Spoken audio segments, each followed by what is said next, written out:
सवाल south Indian bank में आ रहा है और सवाल पूछ रहे हैं ठाणे के केतन। 8,000 शेयर है, 27 रुपए की खरीद है। इनके लेवल से थोड़ा नीचे इस समय साउथ इंडियन बैंक ट्रेड कर रहा है, क्या करना है? जी बिल्कुल, छोटे मिजौले बैंक्स में इतना हमने मोमेंटम देखा है कि पिकअप अभी फिलहाल इतनी जोरों से नहीं हुई है जितनी हैवी वेट्स में हो रही है। But of course south Indian bank monthly basis पे काफी महीनों से कंसोलिडेट किया है। इंट्राडे स्विंग जरूर है, बट ओवरऑल अगर हम इन्वेस्टमेंट के पर्सपेक्टिव से है तो बने रह सकते, कोई प्रॉब्लम नहीं है। बट ट्रेडिंग का स्टॉक नहीं है ये।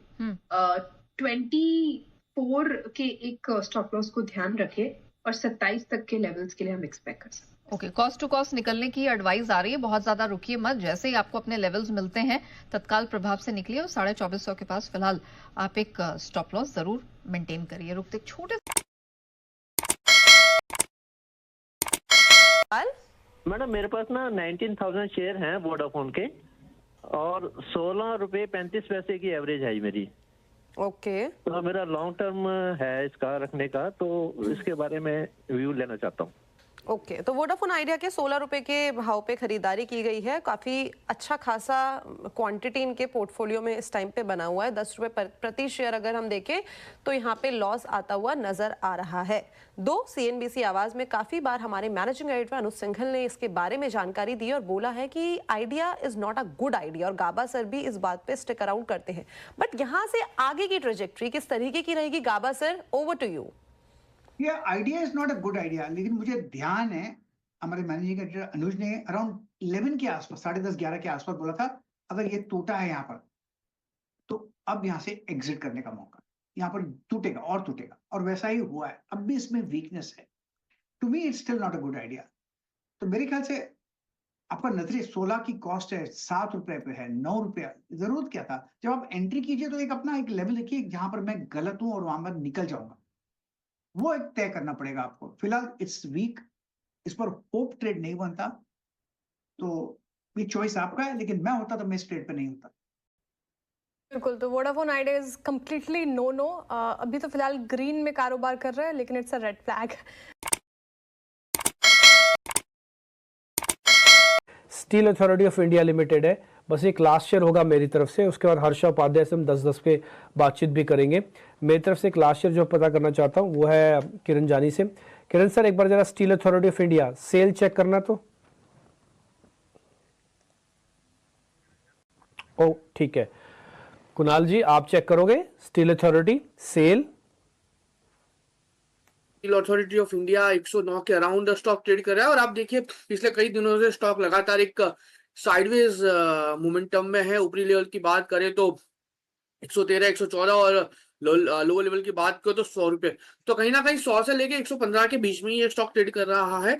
सो जब तक ये ऊपरी लेवल पे 115 का ब्रेकआउट नहीं आएगा, हम बड़े लेवल, बड़े मोमेंटम का एक्सपेक्टेशन नहीं रख सकते। लेकिन अगर मैं ट्रेडिंग के लिहाज से बात करूं तो 109 के अराउंड है, खरीदारी करके चलने की सलाह है। लोअर लेवल पे 105 का एसएल मेंटेन करके चलेंगे। सबसे पहला टारगेट आपका 115 का ही है। सो अगर 115 ब्रेक होता है तो ऊपर में 128, 130 तक जाने की एक स्टॉक क्षमता रखता है। सो खरीदारी करके ही चलने की सलाह है ट्रेडिंग के लिहाज से।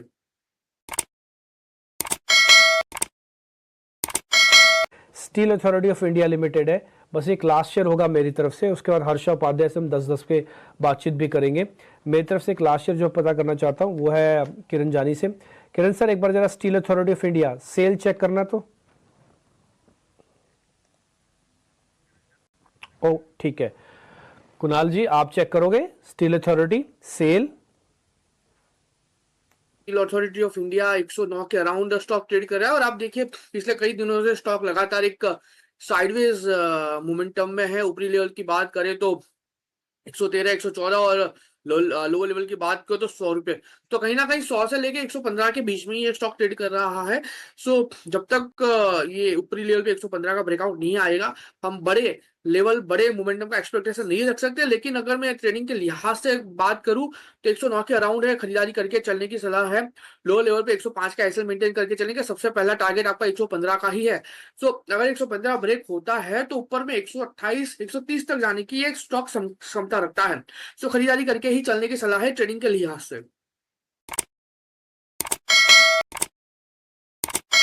यूट्यूब से कुछ सवाल ले लेते हैं, वहां से भी काफी सवाल आ रहे हैं। ध्वनि जी, आपके पास आना चाहूंगा। आज मुथूट फिनांस और मनप्पुरम फिनांस काफी फोकस में है, क्योंकि आज सुबह ही खबर आ रही थी सोर्सेस के हिसाब से कि जो आरबीआई है गोल्ड लेंडर्स के ऊपर थोड़ी सख्ती ला सकती है। गोल्ड लोन जो प्रोसेस होता है ये पूरे एक ज़्यादा स्ट्रिक्ट एक्शन आ सकता है, जिसके चलते थोड़ा सा खबर था कि शायद स्टॉक्स में हमें प्रेशर दिखेगा। लेकिन अगर हम स्पेशली मनप्पुरम फिनांस देखें तो 2% की तेजी के साथ ट्रेड करता हुआ नजर आ रहा है। तो यहाँ पर बताइए स्टॉक में क्या किया जाए? अंश, डेफिनेटली यहाँ पे मन्नापुरम के अंदर आज के सत्र में जो तेजी देखने को मिल रही है ये on the higher side level suggest कर रही है कि ऊपरी स्तरों पे वापस से काउंटर जो है वो 220 का लेवल वो वापस से रिविजिट कर सकता है ऑन शॉर्ट टर्म बेसिस। अगर ओवरऑल चार्ट स्ट्रक्चर की बात कर रहे हैं तो एक बेस यहाँ पे बनाया काउंटर के अंदर और वहां से हमने एक अपवर्ड चैनल इसके अंदर देखी है, जहां पे नीचे की तरफ में 144 के लेवल्स के बाद कॉन्स्टेंटली एक अपवर्ड स्विंग के अंदर काउंटर यहाँ पे चलता हुआ देखने को मिल रहा है। बट बहुत ही इंटरेस्टिंग हो जाता है डेली स्ट्रक्चर पे ये कि जो यहाँ पे अपवर्ड चैनल बन रही है बट जो इसका रिलेटिव स्ट्रेंथ इंडेक्स है RSI उसके साथ हमें एक नेगेटिव डाइवर्जेंस जो है वो देखने को मिल रहा है। यहाँ पे टेक्निकल लैंग्वेज में अगर ये डाइवर्जेंस देखने को मिलता है तो कॉशियस अप्रोच जो है वो काउंटर के अंदर देखने को मिलता है। तो टेक्निकल लेवल्स डेफिनेटली सजेस्ट कर रहे हैं कि ऊपरी स्तरों पे आपको 220 का लेवल इसके अंदर रिविजिट करता हुआ देखने को मिलेगा। बट सस्टेनेबिलिटी जो है वो ऑन द हायर साइड यहाँ पे थोड़ी सी क्वेश्चनेबल बन जाती है। तो कोई भी एक बाउंस इसके अंदर मिलता है आपको और यहाँ पे ऊपरी स्तरों पे 220 का लेवल काउंटर रिविजिट करता है दोस्तों, क्या आपके और यहाँ पे ऊपरी स्तरों पे 220 का लेवल काउंटर रिविजिट करता है तो वहां पे एग्जिट की सलाह रहेगी। ट्राइडेंट को लेकर क्या करना चाहिए इन्हें? सर देखिए, ट्राइडेंट पे आप देखें तो डी ग्रोथ है और फंडामेंटली शेयर होल्डिंग फंड भी प्रॉपर्ली यूज नहीं हो रहा है, प्रॉफिट्स भी नीचे जा रहे हैं, ईपीएस भी नीचे जा रहा है, उसके चलते करेक्ट कर रहा है। मैं ये सजेस्ट करूंगा कि ठीक है, आपने 40 रुपए के दाम पे जो ले रखा है वो आप या तो रख लें, और एवरेज करने की बात करें तो मैं समझता हूं अराउंड 25 रुपए जो भी लेवल चल रहा है यहाँ पे थोड़ा सा और ले लें। बट जिस तरीके से ये स्टॉक परफॉर्म कर रहा है, मेरा एक और सजेशन ये रहेगा कि इसके अलावा जो ब्लू चिप में अभी आपको सेल देखने को मिल रही है उसमें फंड डिप्लॉय करेंगे तो शायद आपको बेटर रिटर्न देखने को मिल सकते हैं। तो आप ब्लू चिप में इन्वेस्ट करिए, वो ज्यादा बेटर है। पर एक चीज जो आज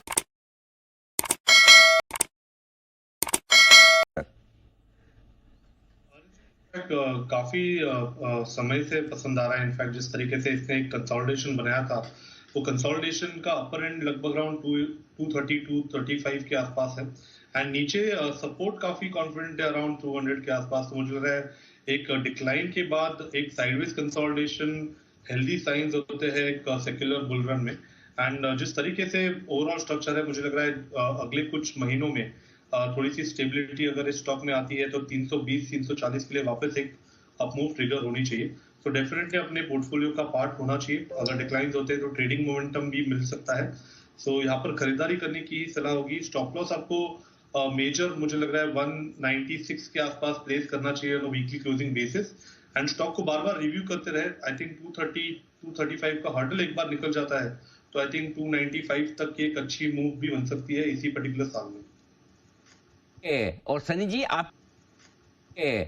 जी आपकी क्या है राय फंडामेंटली जोमेटो पर? अनिल जी, मुझे लगता है कि आने वाले 2 क्वार्टर में शायद थोड़े मार्जिन पर प्रेशर बने रह सकते हैं, जो कि मैनेजमेंट ने भी कहा है because of increase in competitive intensity, specially जो क्विक कॉमर्स बिजनेस है। तो उसके चलते जो प्रॉफिटेबिलिटी जो आनी थी कंपनी में अगले 2 से 3 क्वार्टर में थोड़ी वीक रह सकती है। हालांकि अगर मैं लंबी अवधि का अगर नजरिया रखता हूं तो मुझे लगता है कि ultimately being a market leader Zomato जो है कॉम्पिटिटिव इंटेंसिटी को एक बार पार करके देन आगे जाके ग्रोथ डिलीवर कर सकता है। तो मे बी नेक्स्ट 2 से 3 क्वार्टर के लिए मैं थोड़े नतीजे देखकर कॉल लेना चाहूंगा। हालांकि लंबी अवधि में बिजनेस को लेकर हमारा व्यू कंस्ट्रक्टिव है। बिल्कुल, तो फंडामेंटल तो अच्छे नजर आ रहे हैं, लेकिन अभी कुछ समय देंगे जोमेटो में खरीदारी करने के लिए। लेकिन MTNL का मैंने लिया है 1350 है सर, 47 के रेट पे। उसको सर क्या करना, होल्ड करना है कि चेक करना है? अच्छा, आज तो चला हुआ है MTNL। मानस सर आज चला हुआ है। हाँ, ये आज ही लिया है क्या रवि जी, या पहले क्या लिया हुआ है? सर ये लगभग 2-3 महीने हो गया। अच्छा 2-3 महीने हो गए, चलिए। मानस सर, इनको प्रॉफिट तो मिल रहा है लेकिन थोड़ा मार्जिनल है, 49 रुपए के करीब चल रहा है, 47 का लिया हुआ है MTNL। 3 महीने हो गए सर, बने रहे या अभी कुछ है उम्मीद और आगे? देखिए, अगर हम ट्रेंड की बात करें तो ट्रेंड बिल्कुल भी क्लियर नहीं है। चाहे आप वीकली चार्ट पे देख लीजिए, मंथली चार्ट पे देख लीजिए, डेली चार्ट पे देख लीजिए, तो बहुत कंफ्यूजिंग स्ट्रक्चर बना हुआ है। मेरे ख्याल से अगर आपके पास लॉन्ग पोजीशन है और आप बने रहना चाहते हैं तो 44 के स्टॉप लॉस से बने रहिए। अगर 51, 52 के ऊपर निकलेगा तो 56, 58 की रेंज स्टॉक दिखा देगा। उसके ऊपर एक बहुत ही स्ट्रॉन्ग रेजिस्टेंस है 60 रुपए के आसपास। अगर फिर 60 रुपए का आंकड़ा ब्रेक होगा तो आप टारगेट बड़े सेट कर सकते हैं। उस केस में 75 रुपए तक के टारगेट देखने को मिल सकते हैं। अभी के लिए मेरी एडवाइस है कि स्टॉप लॉस लगा के आप पोजीशन में बने रह सकते हैं।